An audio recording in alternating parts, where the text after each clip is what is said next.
In 2015, Liang Liubo, a 25-year-old woman from Guangxi, married 8 men in 5 years, and with 7 of them she obtained a marriage certificate. That is, her marriage to these 7 men was legally valid. When this case came to light, it caused great commotion in society. Liang Liubo committed marriage fraud in several provinces, simultaneously marrying 8 men, without civil registry officials discovering it. With each success, Liang Liubo became bolder, perfecting her fraud techniques. In each marriage, the groom paid a dowry. How did Liang Liubo manage to deceive each of her husbands? How did she exploit legal loopholes to commit these marriage frauds? What was her final fate? Let's find out together. The truth behind Liang Liubo's 8 marriages in 5 years. In 1990, Liang Liubo was born in a remote village in Guangxi. Since childhood, she lived in poverty. In her memories, her parents always had a bad relationship, with small fights every 3 days, major conflicts every 5 days. At the slightest misunderstanding, they would argue and throw any nearby object at each other. Liang Liubo grew up amid these parental fights, and her failed marriage had a major impact on her psychology. Liang Liubo rarely received family attention, remaining in a constant state of loneliness and sensitivity.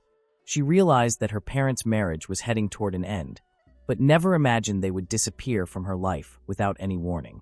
One day, upon returning from school, she found the house exceptionally quiet. From that moment on, she never again heard her parents fighting. Liang Liubo understood that neither parent wanted to stay with her. They frequently mentioned her name during their fights. Still very young, she believed she was the cause of her parents' divorce. At first, she had difficulty accepting reality, but life's difficulties forced her to mature quickly. From that moment on, she lived only with her grandmother, Liang Qiangjio. After her parents' divorce, Liang Liubo and her grandmother Liang Qiangjio survived with difficulty in a small old house. The financial situation became increasingly precarious, reaching moments where, after one meal, they didn't know if they would have the next. The grandmother always had fragile health, and to ease her burden, Liang Liubo, still very young, helped with agricultural work. Years of exposure to sun and wind made her life increasingly harder. Liang Liubo dreamed of better days, but with just fieldwork it was impossible to change her reality. Additionally, Liang Liubo was about to start high school, with increasingly demanding tasks, leaving little time for fieldwork. With one less person working, the family income was barely enough to survive. Liang Liubo felt extremely anxious. To increase income, her grandmother Liang Qiangjio began working as a matchmaker, earning small amounts by arranging meetings. Even so, little changed, and life remained difficult. Liang Liubo's education represented the largest family expense. Not wanting to be an additional burden, she considered dropping out of school to work. However, without having even completed elementary school, very young and without qualifications, no employer would accept her. When she finally got a job, it was so heavy that she couldn't bear it. She worked exhaustively to earn almost nothing. Her fragile body could barely handle it. Even so, to change her situation, she continued to persist. Although she earned little, it was better than nothing. Liang Liubo, who should have been studying, experienced life's difficulties very early. Seeing her granddaughter try so hard, Liang Qiangjio felt sorry and asked her to return to work on the land. Despite earning little, at least she wouldn't suffer as much. Due to childhood experiences, Liang Liubo developed a pessimistic and sensitive personality. Following her grandmother's advice, she lost hope in life again, becoming divided about what to do. A subsequent event would completely change the course of her life. Approaching her 20s, her grandmother, as a matchmaker, naturally wanted to find a good destination for her granddaughter. In 2010, following her grandmother's arrangements, Liang Liubo met Chun, a young man from Hebei. She didn't know how to judge people, and the young man didn't have many requirements for marriage. If she accepted, he would pay the dowry according to local customs. Liang Qiangjio, eager to escape poverty, immediately agreed to the young man's proposal. The grandmother strongly encouraged the relationship between her granddaughter and Chun, hoping they would quickly develop affection and formalize the relationship. Liang Qiangjio was very satisfied with the young man. Liang Liubo also thought Chun treated her well. Chun offered 18,000 yuan as a dowry, a significant amount for Liang Liubo, who didn't know how long it would take to earn such a value. Thus, without much preparation, she confusedly agreed to marry him. At that moment, They had known each other for only a few months before they started talking about marriage. In May 2010, following the customs of Guangxi, Chun gave Liang Liubo 18,000 yuan as a dowry, and she married him. Before the marriage, Chun was very attentive to Liang Liubo.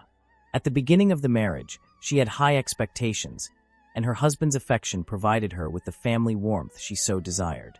Due to her family background, Liang Liubo longed for a stable life.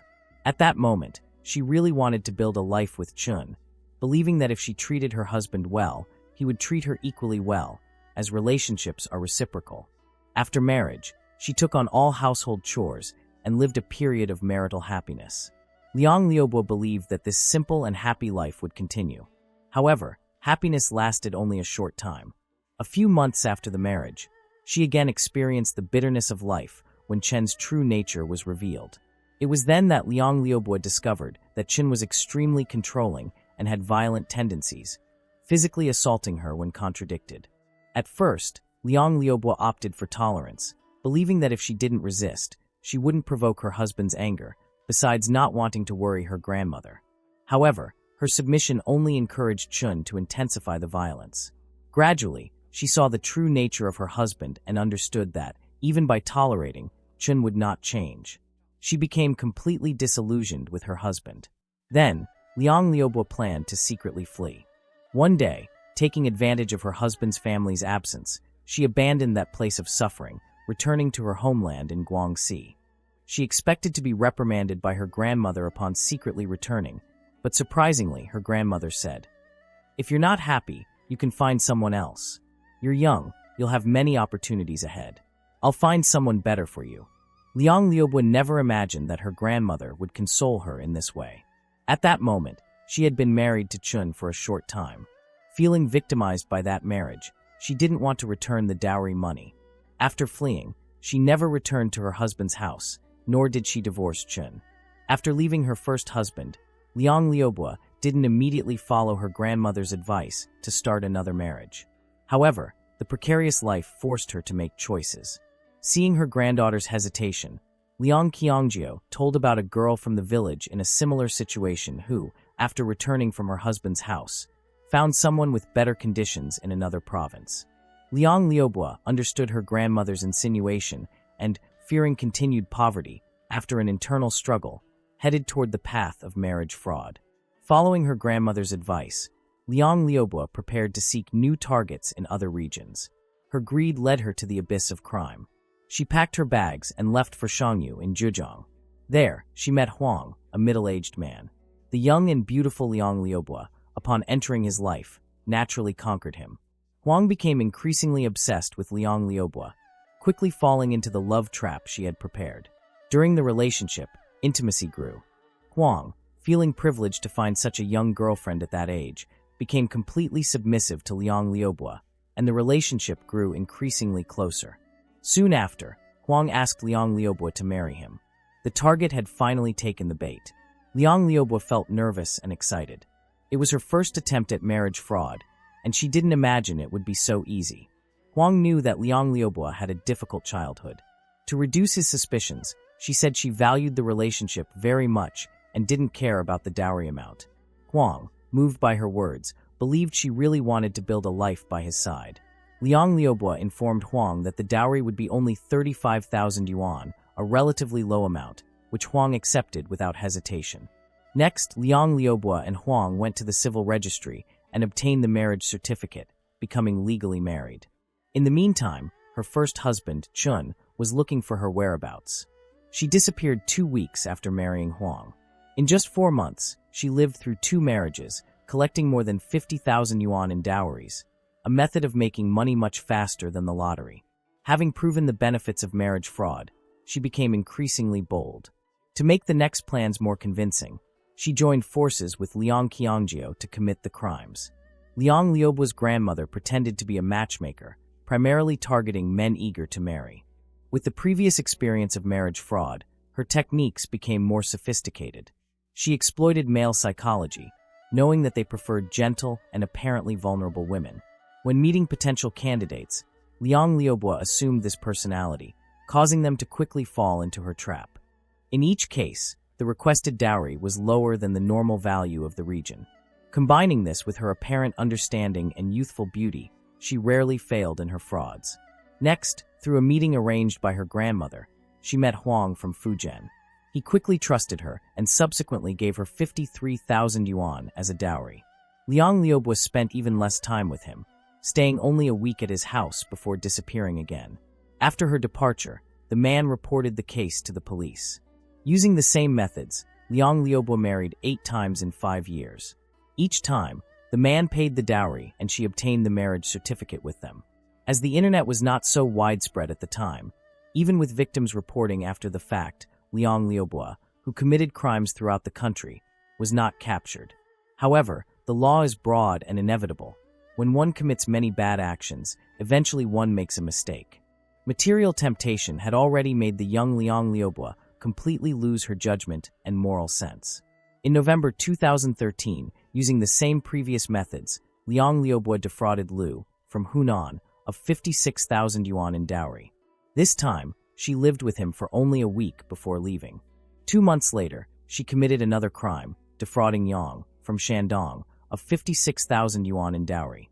They lived together for approximately 2 months before Liang Liubo disappeared again. In the following 6 months, Liang Liubo married Shui from Anhui, Han from Hebei, and Lu from Hunan, defrauding them of 50,000, 55,000, and 84,000 yuan in dowries, respectively. In October 2014, through an arranged meeting, Liang Liubo met Han from Handan. She was 2 years younger than him, who, upon hearing about her suffering childhood and diligence, sympathized with her story. After some time living together, he gradually fell in love with the apparently simple and sincere Liang Liubo. As on previous occasions, after receiving the dowry, Liang Liubo accompanied the groom to his homeland. The groom's family was very satisfied with Liang Liubo. This time, they held the wedding ceremony without obtaining the certificate, which ended up making it easier for her. After the ceremony, while Han was still savoring the joy of marriage, he was completely surprised when the newlywed disappeared a few days later. In each fraud, to avoid suspicion, Liang Liubo used her real name. Realizing he had been deceived, Han quickly reported to the police. He then headed to Liang Liubo's homeland to look for her. Arriving in Guangxi, he was informed by neighbors that she had not returned for a long time. Unsuccessful in his search, Han placed his hopes in the police. The victims of Liang Liubo's marriage frauds reported successively. With the increasing number of reports, the investigation of the case entered a crucial phase. The police discovered that she had committed 8 crimes in 5 years by operating throughout the country. The victims chosen for marriage came from 8 different provinces. Liang Liubo was able to execute multiple marriage frauds because she knew that the marriage registration systems of different provinces were not interconnected. This meant that a marriage registered in one province could not be verified in another. Using this method, she ensured that each new marriage was not discovered by informants nor detected by the civil registry system. She exploited this loophole to conduct marriage frauds for 5 years without being discovered. In March 2015, 6 months after her last fraud, police from various regions conducted a joint operation. At that moment, she had returned to her homeland to visit relatives. The police had already established a surveillance network in all places where she might appear. Before, Liang Liubo was the hunter and others were her prey. Now, without knowing, she was about to fall into the net. As soon as she appeared in the police's field of vision, she was immediately detained. During the interrogation, Liang Liubo and Liang Qiangjio confessed their crimes. In 2016, the court held the first instance trial of Liang Liubo's marriage fraud case. She and Liang Qiangjio were charged with bigamy and fraud. In 5 years, Liang Liubo and Liang Qiangjio defrauded a total of 389,000 yuan in dowries. The nature of the fraud crime committed by both was considered more serious than bigamy. The court sentenced Liang Liubo to 5 years in prison and a fine of 50,000 yuan. The nature of Liang Qiangjio's crime was considered slightly less serious, being sentenced to 3 years in prison with 5 years of probation, and ordered to return the defrauded money to the victims within a month. After 5 years, the case of Liang Liubo and Liang Qiangjio's marriage fraud finally came to an end. Faced with the sentence, grandmother and granddaughter bitterly regretted their choices. They cried inconsolably in court, but their remorse no longer had an effect. Both would face the severe punishment of the law. What's your opinion on this story? Share your perspective in the comments. I'm always amazed at how easy it is for women to deceive men. It's honestly bizarre. There are tons of cases like this on Chinese platforms, and it's pretty common here in the West too. But have you ever seen a case where a man had more than 8 wives and scammed all of them for money? It's actually funny because I've mentioned in other videos that I have zero sympathy for these men. Wrapping up here, if you enjoyed the video, leave a like and subscribe to the channel for more content like this. See you in the next one.